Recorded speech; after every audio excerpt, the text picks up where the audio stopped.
नमस्कार, मैं doctor Monika Agrawal, consultant obstetrician and gynaecologist, director Manokamna hospital. आज आपसे जिस टॉपिक के बारे में बात करने जा रही हूँ वो है nausea and vomiting during pregnancy. ये अक्सर देखा गया है कि जो प्रेग्नेंट लेडीज़ होती हैं उनकी एक बहुत कॉमन कंप्लेंट रहती है कि डॉक्टर साहब खाने की इच्छा नहीं करती, जी घबराते रहता है, उल्टी उल्टी जैसा लगता रहता है और कभी कभी तो उल्टी हो भी जाती है। तो आइए जानते हैं कि ये सब होता क्यों है, किसमें ज़्यादा इसके चांसेस होते हैं और इससे बचने के लिए हम क्या कर सकते हैं। तो ये होता क्यों है?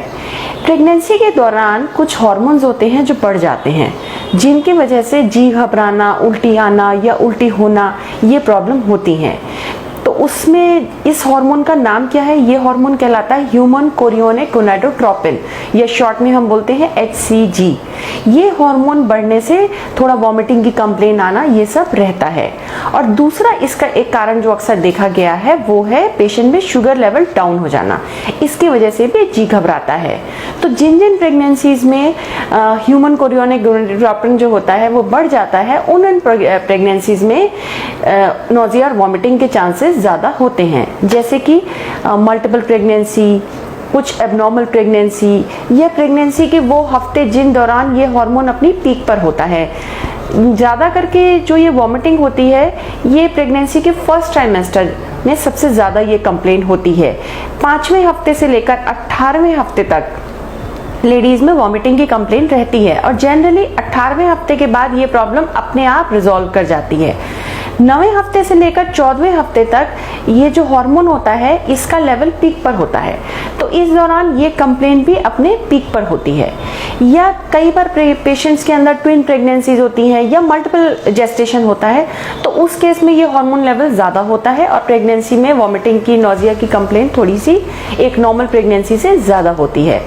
हेरिडिटरी फैक्टर भी इसमें एक रोल प्ले करता है। जिन लेडीज की मदर को, सिस्टर को, किसी को फैमिली में ब्लड रिलेशन में ये वॉमिटिंग की कंप्लेन रहती है तो उनमें ये प्रॉब्लम ज़्यादा होती है।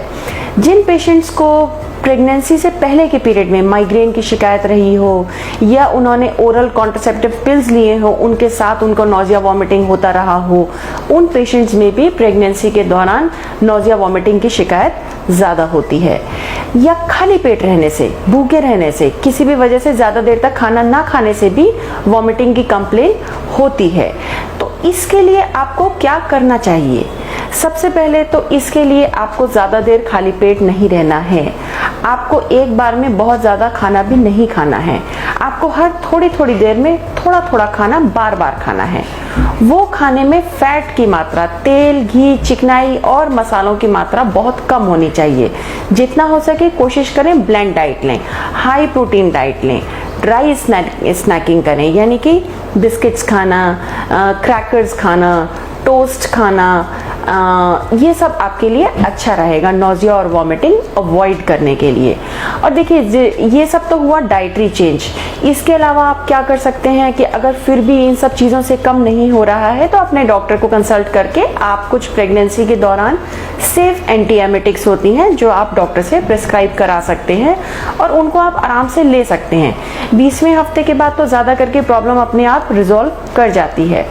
इससे भी अगर आपका नहीं रुक रहा है तो उस कंडीशन को हम लोग बोलते हैं हाइपर एमेसिस ग्रेविडेरम, यानी कि जिस पेशेंट में 3 से ज़्यादा बार वॉमिटिंग हो जाए या पेशेंट 12 घंटे से ज़्यादा कोई भी खाना या पानी पेट में रोक ना पाए और उसको वो जो खाए उल्टी हो जाए, उस सिचुएशन को बोला जाता है हाइपर एमेसिस ग्रेविडेरम। ये एक सीरियस कंडीशन होती है क्योंकि इसका असर बच्चे पर भी पड़ता है। अगर किसी पेशेंट का वॉमिटिंग की वजह से more than 5% of weight loss होता है, जो उसका वेट है, अगर उसका 5% से ज़्यादा उसका वेट लॉस हो रहा है कि वो कुछ खा नहीं पा रही, उसको इतना वॉमिटिंग हो रहा है, तब ये डेफिनेटली एक सीरियस मैटर है और उसमें मेडिकल इंटरवेंशन ज़रूरी है क्योंकि ये बाद में बच्चे को अंडर ग्रोथ रख सकता है और भी प्रेगनेंसी में प्रॉब्लम्स आ सकती हैं। दूसरा आपको क्या करना है कि आप अपना खाना हल्का लें, बार बार लें और कुछ जिंजर कि ऐसी छोटी छोटी लॉजेंस आती हैं या जिंजर एल, इसको लेने से देखा गया है कि लोगों में ये प्रेगनेंसी में नोजिया वॉमिटिंग की शिकायत कम होती है। और सबसे ज़्यादा जो लोग बिजी रहते हैं, जो जैसे ये देखा गया है कि वर्किंग लेडीज़ में इसकी प्रॉब्लम थोड़ी कम रहती है कंपेयर टू हाउसवाइफ्स। सो इसके पीछे एक ही चीज़ समझ में आती है कि शायद वो इतना बिजी रहते हैं कि इस छोटी मोटी प्रॉब्लम पे उनका ध्यान नहीं जाता। तो अपना ध्यान बटाएं, खाना खाएं, खुश रहें, और पानी एक बार में बहुत ज़्यादा पीने की कोशिश ना करें। थोड़ा थोड़ा पानी बार बार पिएं। खाने के साथ पानी बहुत ज़्यादा ना लें। बस ये छोटी छोटी चीज़ों का ख्याल रखें, और अगर ज़्यादा कंप्लेंट है तो तुरंत अपने डॉक्टर से कंसल्ट करें। Thank you.